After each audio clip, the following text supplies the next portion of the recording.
Hello friends, আমি শুভম। আপনারা যারা যারা সার্ভাইভাল মুভি দেখতে ভালোবাসেন বা এর আগে সার্ভাইভাল মুভি দেখেছেন, তাদের জন্য আমি নিয়ে এসেছি আরেকটা নতুন সার্ভাইভাল মুভির রেকমেন্ডেশন। এটা পাবেন কোথায় প্রথমেই বলে দিই, নেটফ্লিক্সে আছে।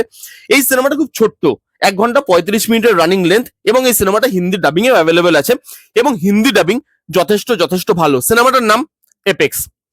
এবার এই সিনেমার গল্পটা যদি বলি, এখানে দেখানো হচ্ছে একটা মেয়ে আছে, মানে আমাদের হিরোইন। সে একটা জঙ্গলে যাচ্ছে, যে জঙ্গলটা পাহাড় ঝর্ণা এই সবকিছু দিয়ে ঘেরা। সেই জঙ্গলটার মধ্যে সে অ্যাডভেঞ্চার করতে যাচ্ছে এবং একা যাচ্ছে। এবার এই হিরোইনের একটা পাস্ট আছে, তার এই জঙ্গলে একা আসার একটা রিজন আছে। অবভিয়াসলি সেই রিজনটা তো বলবো না, তাহলে রিভিল হয়ে যাবে, দেখার মজাটা নষ্ট হয়ে যাবে, যেটা আমি করবো না। তো একা যাচ্ছে, যখন সিনেমাটা দেখবেন তখন আপনারা বুঝতেই পেরে যাবেন যে কেন সে একা এসছে। তো একা আসছে এবং আসার পর জঙ্গলে সে একটা রাক্ষসের খপ্পরে পড়ছে। এইবার যখন আপনি সিনেমাটা দেখবেন তখন আপনার নাকি রাক্ষস বলেই মনে হবে, সেই জন্য আমি রাক্ষস নামটা বলেই ইচ্ছা করে সম্বোধন করলাম, কারণ আপনারাও যখন দেখবেন আপনাদেরও রাক্ষস বলেই মনে হবে। তো রাক্ষসের খপ্পরে পড়ছে। আলটিমেটলি হিরোইন সে রাক্ষসের খপ্পর থেকে বেরোতে পারছে না পারছে না, এই নিয়েই 1 ঘন্টা 34 মিনিটের এই সিনেমাটা। খুব ছোট সিনেমা। এইবার প্রথম প্রশ্ন হচ্ছে যে সার্ভাইভাল মুভি তো দাদা এর আগে অনেক দেখেছি, তাহলে এটা গল্প লেভেলে কি নতুন এমন প্রোভাইড করছে?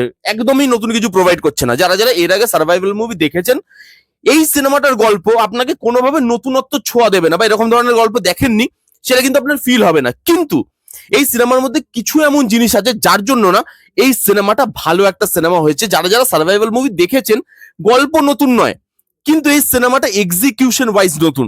এই সিনেমাটা ট্রিটমেন্ট ওয়াইজ খুব ফ্রেশ। এই সিনেমাটার লার্জার দেন লাইফ যে লুক অ্যান্ড ফিল, সেটা আপনাকে বাধ্য করবে এই সিনেমাটা দেখার জন্য। 1 ঘন্টা 34 মিনিট এর যে লুক অ্যান্ড ফিল, এর যে ল্যাভিসনেস, সেটা দেখতে দেখতে না আপনার মনে হবে যে এই সিনেমাটা তো বড় স্ক্রিনে দেখার সিনেমা বস, এটা নেটফ্লিক্সের জন্য নয়, এটা বড় স্ক্রিনে দেখলে তবে মজা আসছে। এবং যারা যারা ওই হাই রেজলিউশনের প্যাকেজটা নেটফ্লিক্স থেকে কিনেছেন, তারা হাই রেজলিউশনে দেখবেন। তাহলে ওই যে পাহাড়, জঙ্গল, ঝর্ণা, যে ল্যাভিসনেসটা দিচ্ছে লুক অ্যান্ড ফিলে, সেই জায়গাটাকে আপনি ফিল করতে পারবেন। একদম প্রথমে বরফের একটা জায়গা থেকে সিনেমা শুরু হয়, সেখানে ক্যামেরা ওয়ার্ক দেখুন, সেখানে আপনার দেখে মনে হবে কি লার্জ স্কেলে শুট করা রে বাবা।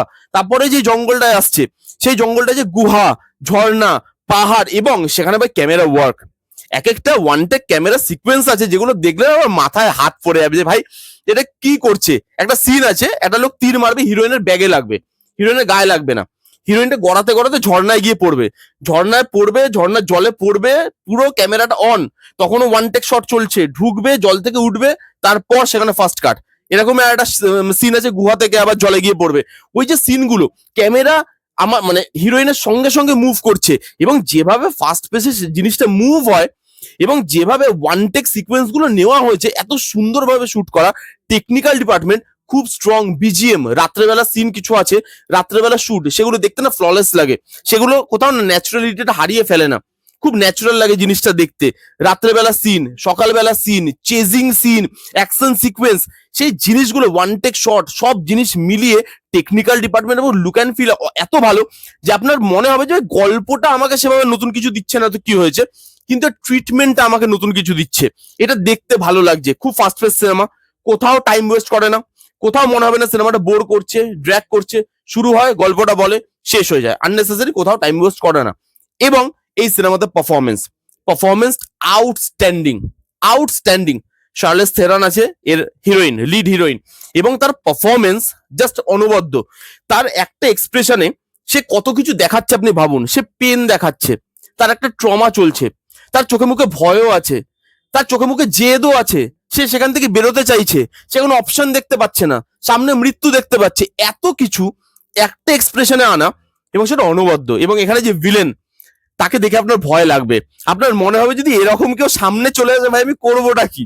সেই জিনিসটা যেভাবে দেখায় সেটা আউটস্ট্যান্ডিং। এই ছিল মোটামুটি পজিটিভ দিক। তো টেকনিক্যাল ডিপার্টমেন্ট, পারফরমেন্স, যেভাবে জিনিসটা শুট করা হয়েছে ল্যাভিশ ভাবে, সবকিছু মিলিয়ে আপনি সিনেমাটা একবার অন্তত চেক আউট করতে পারেন যদি আপনি সার্ভাইভাল সিনেমার ফ্যান হন।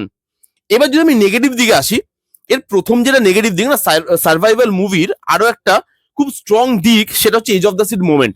এই সিনেমাটা edge of the seat moment আছে, বেশ অনেকগুলো আছে, কিন্তু কিছু কিছু জায়গায় ওয়ার্ক করছে, কিছু কিছু জায়গায় edge of the seat moment work করছে না।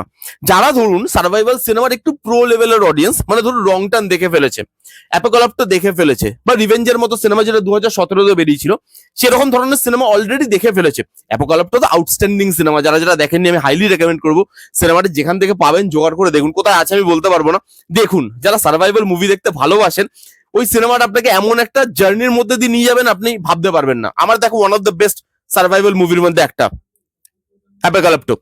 এবার এখানে ওই লেভেলের edge of the seat moment গুলো না উঠে আসেনি। সেখানে আপনার মনে হচ্ছে edge of the seat moment তো দিচ্ছে, কিন্তু সেগুলো না স্টেজ করা। অনেক edge of the seat moment সেগুলো আগে থেকে প্রেডিক্ট করা যাচ্ছে। ইমোশন ল্যাক করে। আর তার মধ্যে দেখুন 1 ঘন্টা 34-35 মিনিটের মানে সিনেমায় আমি ইমোশন খুব একটা আশা করে দেখতেও বসি না, যে 1 ঘন্টা 35 মিনিট ইমোশন কি করে বিল্ড আপ করবে।